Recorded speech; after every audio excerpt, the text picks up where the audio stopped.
Hello fellow YouTubers, Bear Prepper here. Today we're going to test our bacon that we canned. What I have here is a can of Yoder's bacon I purchased 3 years ago. I purchased it for $9.95 a piece and now they are $14.50. So I've already saved myself quite a bit of money. This is bacon in the parchment that I canned in April of 2011. So it's a year and a month old. And bacon bits and pieces that I canned in May of 2011. So it is exactly a year old. So what we're going to do is we're going to open these up. We're going to bake them. This one will just heat. But we'll bake them and we'll smell them and test them and all of that. And then I'm going to make spaghetti carbonara from food storage. So let's start with the parchment bacon. The first test is to test to make sure your seal is good. And my seal is good. You can pick it up. And we're going to pop it off. Now mind you, this has been in my storage shed. One of the good things about me doing my canned foods in the storage shed is you guys get to see how long this stuff really lasts. Because everything in my shed is going to go quicker than anything in your house will go. Nice seal.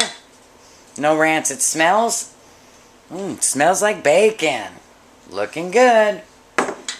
Let's try bacon bits and pieces. Lid is sealed.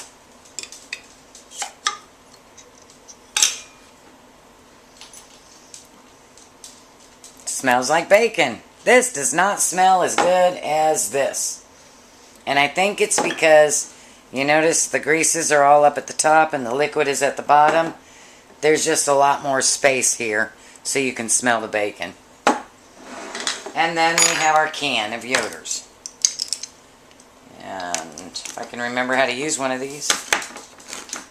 I'm joking, by the way. And I know what this looks like coming out, so I will need a paper plate when the time comes. So there we go. Bacon. It's wrapped in parchment. It smells just like this one. And one of my YouTubers was telling me to save the parchment paper. Wonderful idea. Great to light fires with.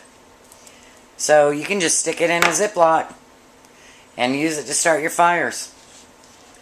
Now for this test, of course, I'm using 3 plates that I've labeled and 3 separate forks because if one of them is bad, I don't want to contaminate the other one.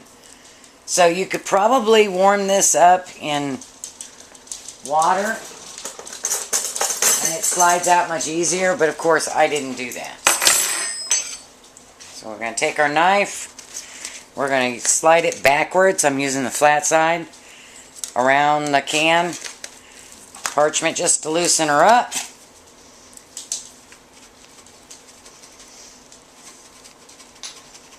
And then we're going to get her out.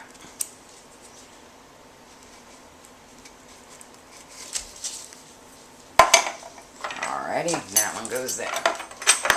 And this one's going to be a little harder.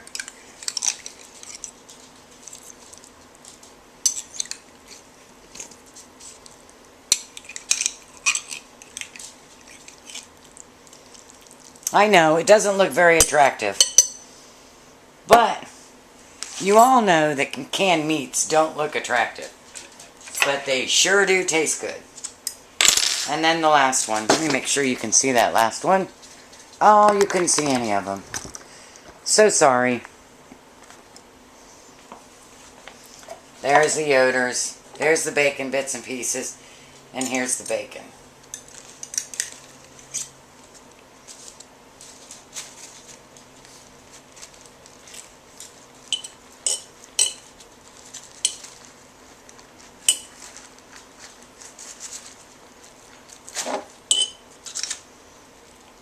Yeah. I was trying to avoid that. I guess there's no avoiding it. And you can't grab a hold like that because it just slides right through your fingers. Woo. Lots of juice in this one, hardly any in this one, and none in that one. So let's open her up so you can see what we've got.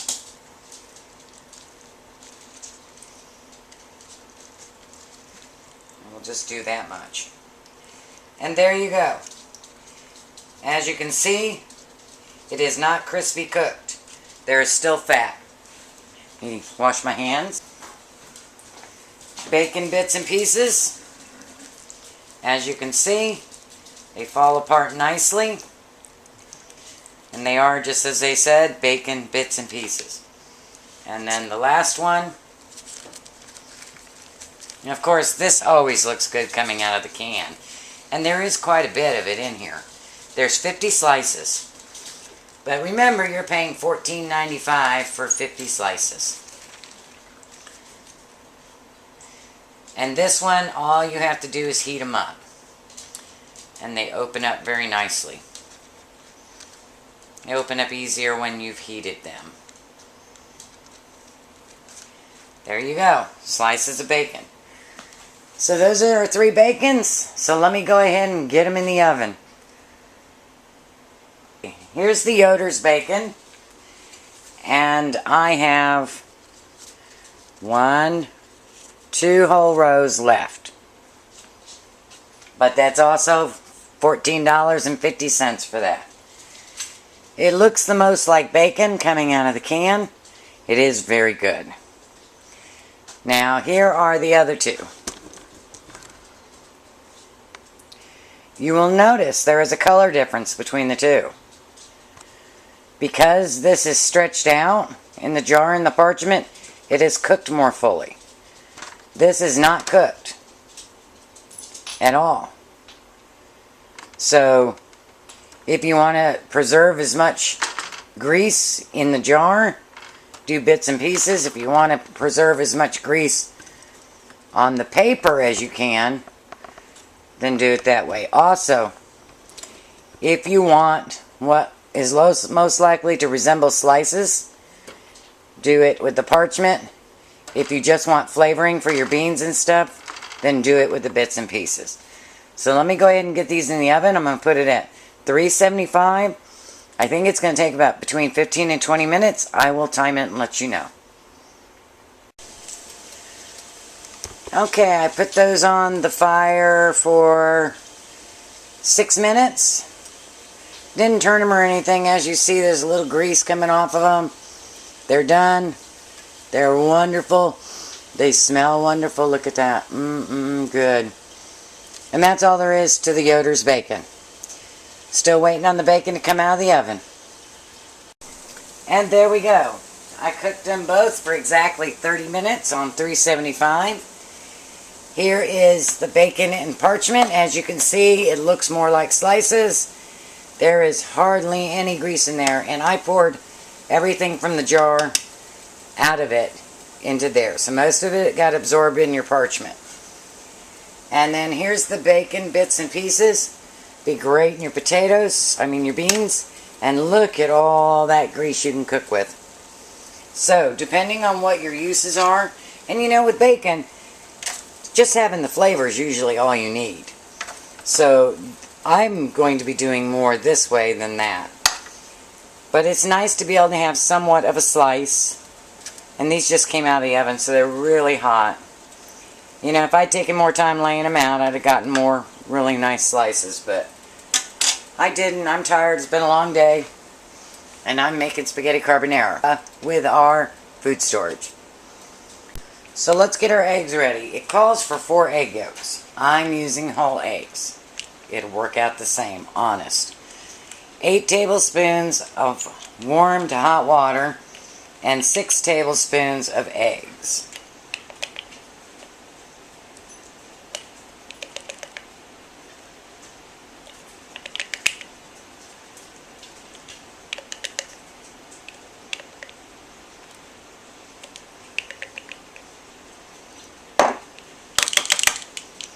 And then we just mix it up. And you just want to keep mixing it till you get all the lumps out. I let it sit for a couple minutes, let it soften the lumps, and then I'll whisk some more. Put a little oil in your water and get it boiling. and add your spaghetti. What I do is I just add it in there.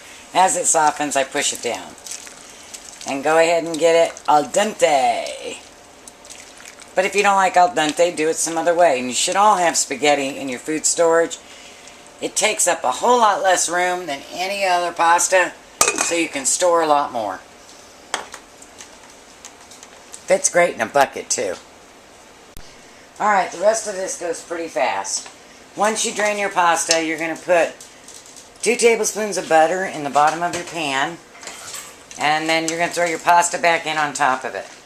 You're going to mix it around and add your 1 tablespoon of oil. And you can add more. A lot of times I do, because I like it to be really wet. I don't particularly care for a dry one. But since we're doing food storage, it's going to be wetter because of the eggs.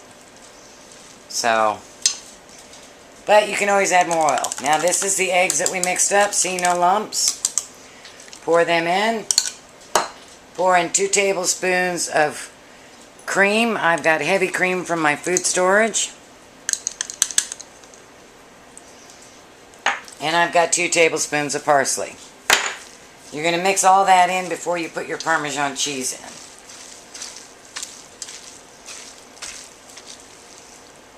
And it all moves really fast at this point. So it's a really great dinner to make when you're just not in the mood to make dinner.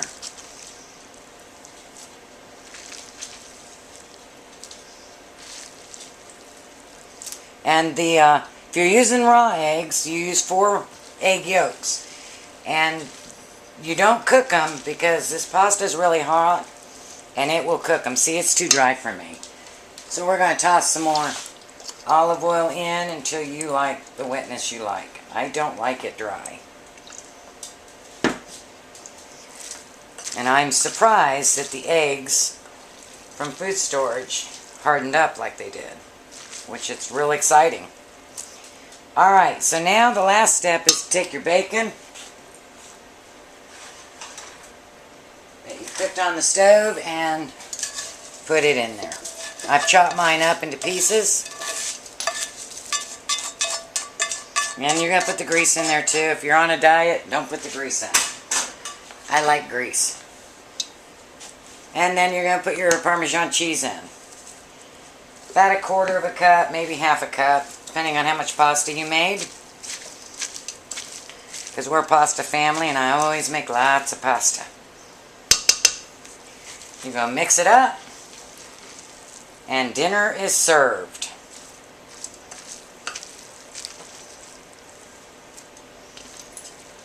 There you go. Food storage carbonara. And voila. Blessings.